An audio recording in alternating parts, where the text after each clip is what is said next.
All right, today we are going to take off the diff cover here to inspect. This is a 1997 Jeep Wrangler, the TJ. And so I'm going to take off this diff cover and we'll check the level, obviously before we do that. And then basically, we'll drain out the fluid. So obviously you can, if you just want to change the fluid, you can get like a straw down there with like a suction pump, pull the oil out. But at least on these, it's pretty simple. I like to take them off so that I can actually inspect everything, make sure the ring gear and so on and so forth is all fine. So I'm going to go ahead and do that. So let's cover the tools that you need to do this job. Okay, so what tools do we need to do this job? Well, the minimum tools for it, and also materials I should say. So need basically a 13 mil socket. So I got my 13 mil socket here. You're going to need a socket wrench, and then you're going to need essentially this is a gasket removal tool. But basically what you can do is you can use this to wedge between the cover. You probably need this tool, so some kind of mallet, or this is a dead blow hammer. Smack the back of this and that'll let you get the leverage you need to pop the diff cover off. And then we get into required materials. So the other thing you're going to need is some RTF gasket maker. So this is some of that. You can see been used on more than one job in my shop. And then you're going to need 2 quarts of 70 weight, 90 weight gear oil, GL5. I'm using the Lucas stuff. You can use whatever the parts store's got. It won't matter as long as it's GL5. I just like the Lucas stuff. And then optional, you can cut the lid off of this, or the top off of this. You could probably squirt it in and it would be fine. But I like to use these pumps. You can buy them on Amazon super cheap, and then you can just pump it in there. Makes much less mess. And then you're going to need a container to drain the oil in when you pop the cover off. I'm going to do this on a lift, so I'll actually have a fuller drain, but you can use something like this.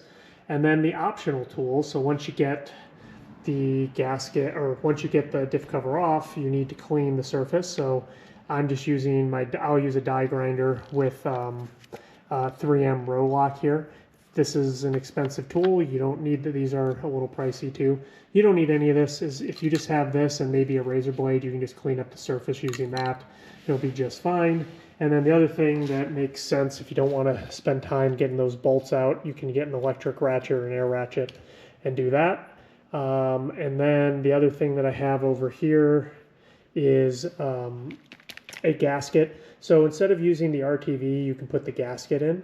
The other thing you can do is the belt and suspenders and do RTV with a gasket. The advantage is it's easier to get off later because you got a little bit more thickness there to get the tool off if you think you're going to be getting into that diff a whole bunch in the future. So something to consider, but generally speaking, probably the best way to seal any diff is the old-fashioned way of just using this RTV sealant. Works great and it'll last forever. So that's what you need to do this job.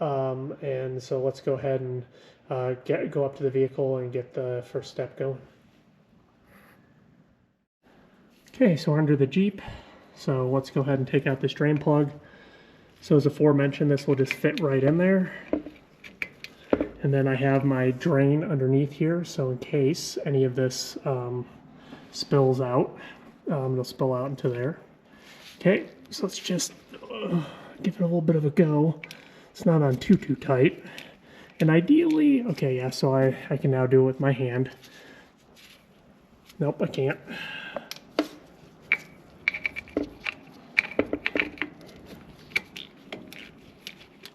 All right, now I should be able to. So now I got this, and so hopefully a little touch of oil will drain out. If not, hopefully it's just at the bottom here. Yep, and a little touch of oil drains out. So what you can do, stick your finger in there, and you can see that oil is not too bad, but you can see there's some glittery stuff in here.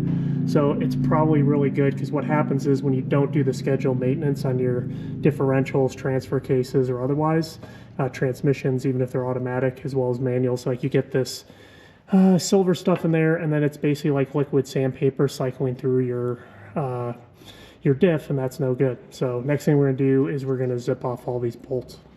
All right, let's break off these bolts. I'll start at the top.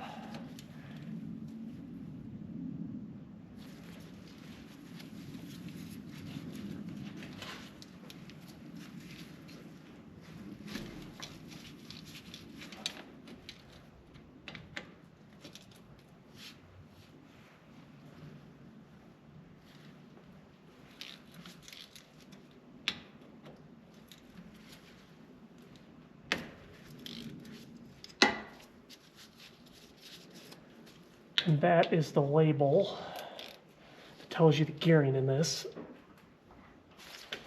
And obviously it went a little bit with the diff here, and I didn't do that one yet.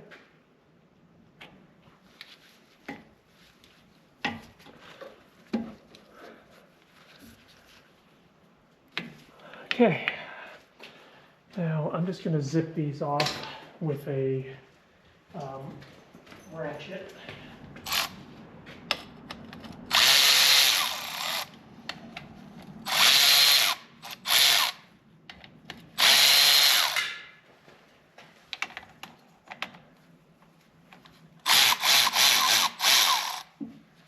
Okay, so the last part of this is don't take the top one all the way out.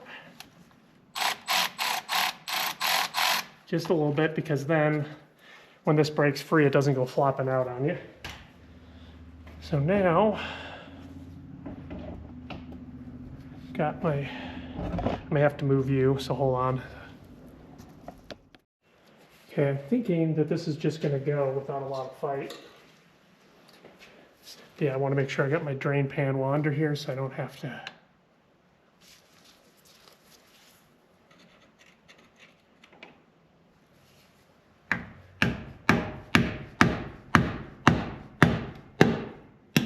Yep, there you go. And then you just, now what I'll do is I'll just let all this oil drain out. But yeah, you can see that's pretty dirty, so it's worth doing.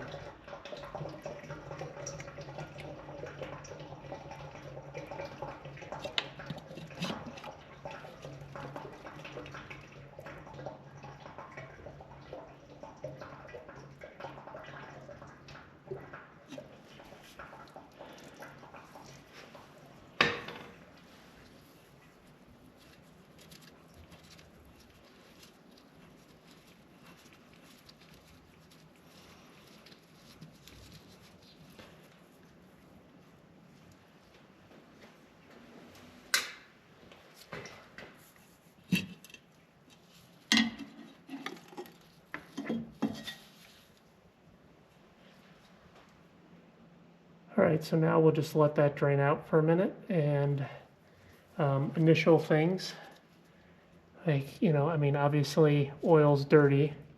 I'm not seeing any, that's just part of the sealant that was on here. So the ring gear, not seeing anything.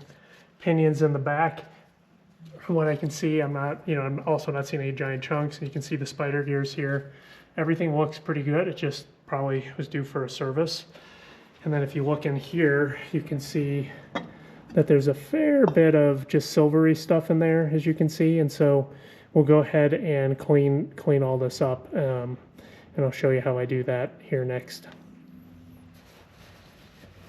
Okay, so now the next thing that I always recommend doing is you can do a lot of good by just cleaning out what's in here just by hand.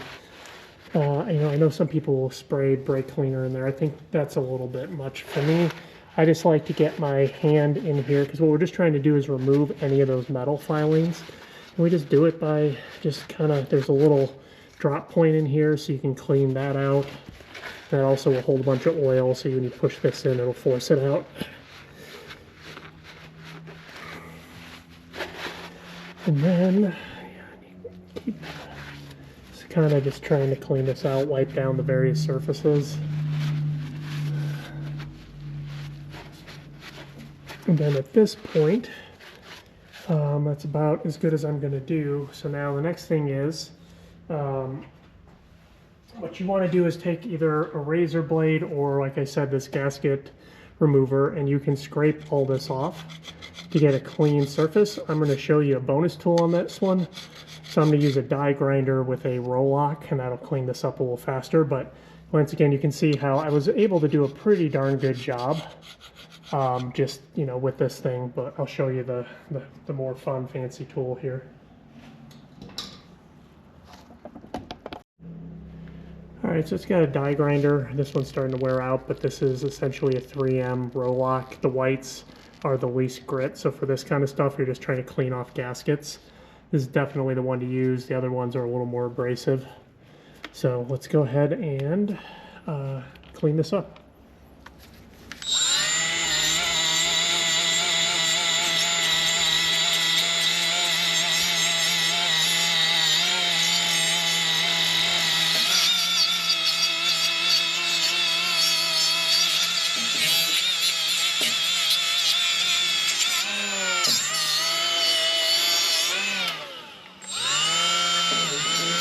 Okay, so that looks pretty good. So now I may end up spraying some brake clean in here just to wash off all the yuckies that I got in there, taking that off. Okay, I'm just gonna spray a little brake clean in here and get some of this crud I put on off. I'm just gonna be gentle. I'm not gonna just like douse the whole thing.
Okay, everything looks good in there. The most important part is if you do spray this down like I did, mentioned before, you don't have to, and if you scrape it off the manual scraper, you're not likely to put any real stuff into this front diff.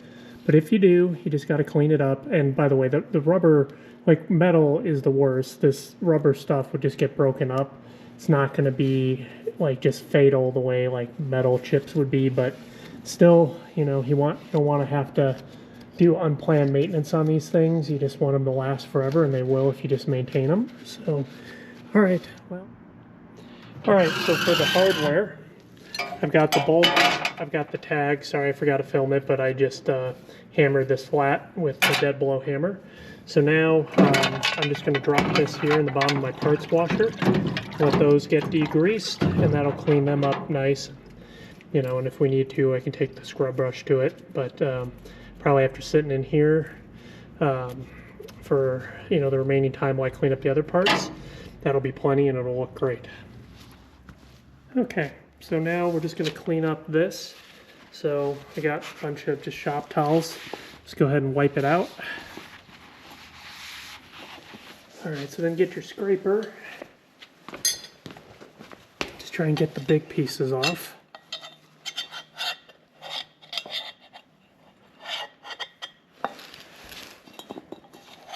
Or I'm going to go ahead and use my roll lock here and get it clean. And once again, you don't have to like polish this, just get the most of the material off.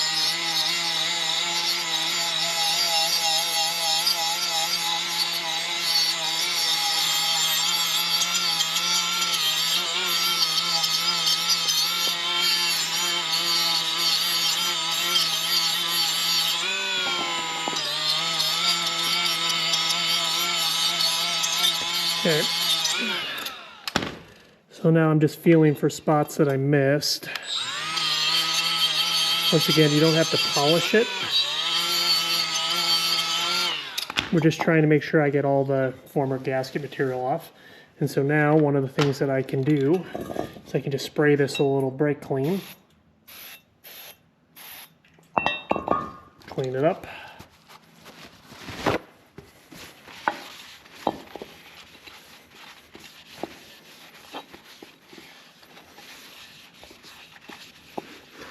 So this doesn't look too bad. It's not too rusty.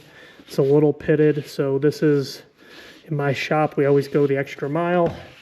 So I'm going to media blast this cover really quick, and then I'm going to paint it, and I'll show you a couple steps. That's way overkill, but since it's not getting any more off the car, you can make this look really nice. So, all right. Okay, so I've got the cover here in my blasting cabinet. When I shut the door, I knocked a bunch of dust around so you can't see it, and I sprayed I did a little bit before starting the camera. So the air compressor is going to be loud, the vacuum is going to be loud. But yeah, it's in here, and we'll go ahead and just using glass bead media to clean this up, make it look nice.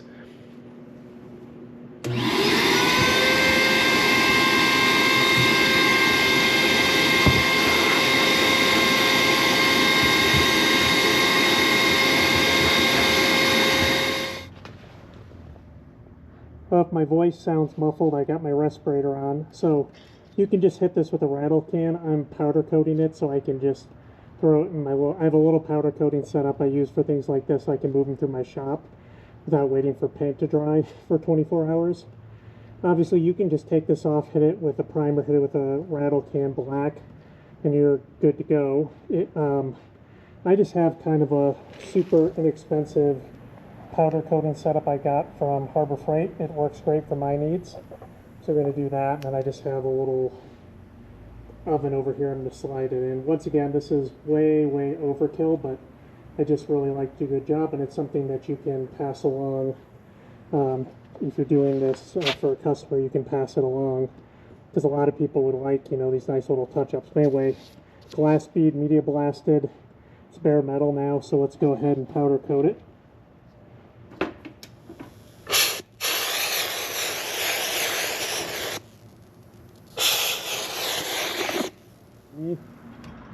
So now what I'll do with the electrode off is I'll just touch up where the clamp was, because that'll stick. And then this just goes in our oven. So let's get it in the oven here.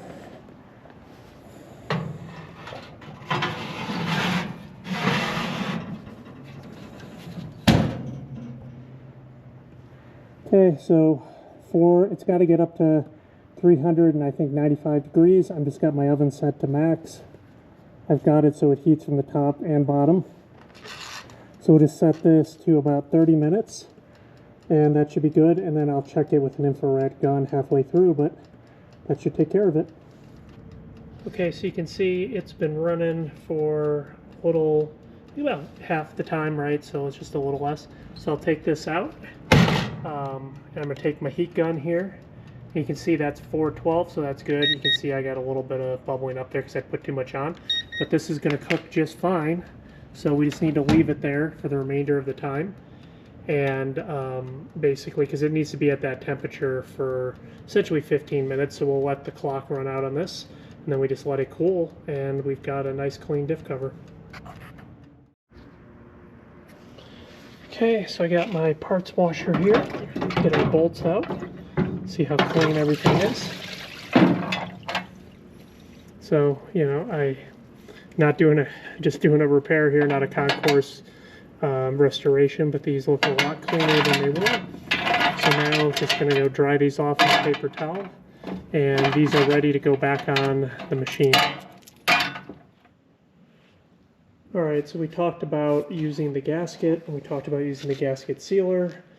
As luck would have it, the gasket that the parts store gave me is definitely not for this axle, so I am just going to go ahead and use the gasket sealer. But what you can do is, you can just use the gasket by itself, then you don't have to deal with the gasket sealer, or you can just use the gasket sealer, and then you don't have to have a gasket, or you can do the belt and suspenders where you basically put this sealer on both sides of the gasket, And then the benefit to that is that if you need to take this apart later, it's slightly easier because you have the cushion of the gasket between the two layers of sealant. And then you can kind of get that, you can get a screwdriver or the gasket scraper in there to break it apart a little easier. So in this case, we're just going to use the sealant. It'll be just fine. And yeah, by the way, the benefit to the sealant over the just the gasket by itself is like if any of this is warped or you have material that you don't get perfectly off, you can see there's some scratches in this. Sometimes it won't seal perfectly. So you do it the other way and it makes it way easier. So what I'm going to do now is I'm going to get a healthy bead of this all the way around. And then we'll go ahead and affix this up top.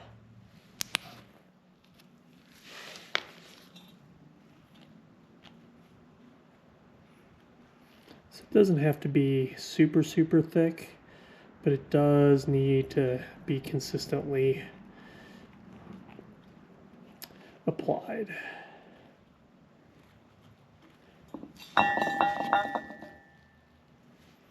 Okay, looks good to me, so let's go ahead and get this on the Jeep. All right, you can also, if you want, I've got it buttered pretty good, and put a fine bead on the other side. So now what I'm going to do is I'm going to get this cover on without trying to make too much of a mess. Sometimes it's just near impossible. Okay. Yep, I got a little sealer on her. You can see my nice freshly coated diff cover. All right. So then what I will do is I will just get one bolt in to kind of hold it into place.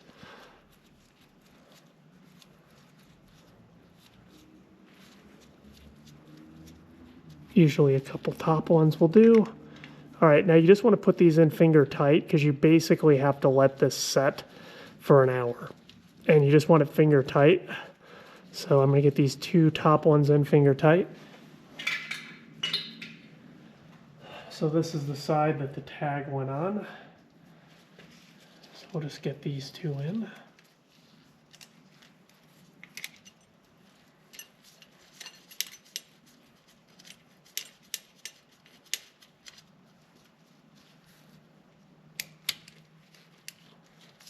Once again, just do these all finger tight.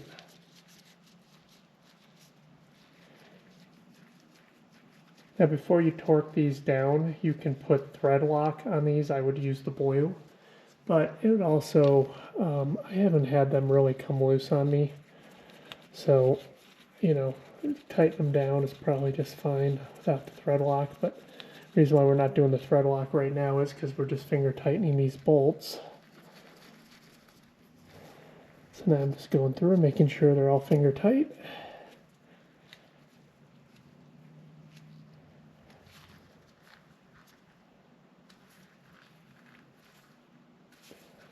Okay, so we'll just give that an hour, then we'll tighten it all the way. All right, so this has been setting for an hour. So now we're just going to torque down these bolts. You know, the kind of general rule of thumb with this stuff is not ridiculously tight. There's not a torque spec for this, so you know, it's not too tight, you strip it, not too loose, it comes out.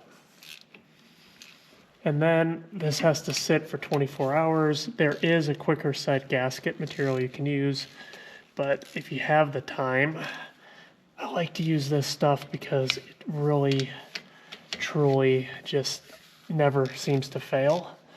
The other stuff is good, but it just may not last as long, and so that's why I go this route.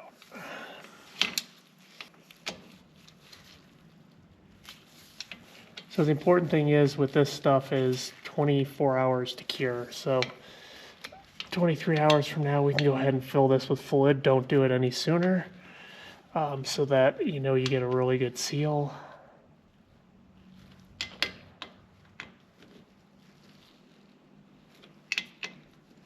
Okay, we're all squared away. So at this point, and wait the 24 hours, and then we'll go ahead and put fluid in this.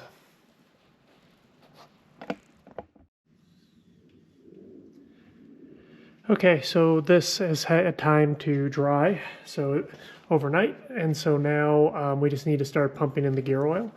So I've got my gear oil here, and I got my pump. I just buy these on Amazon. They're rather inexpensive.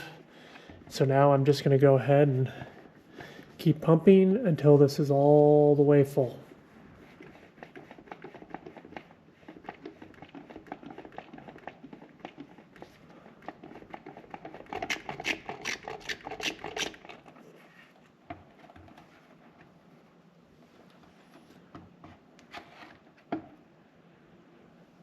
Okay, so now the differential is full.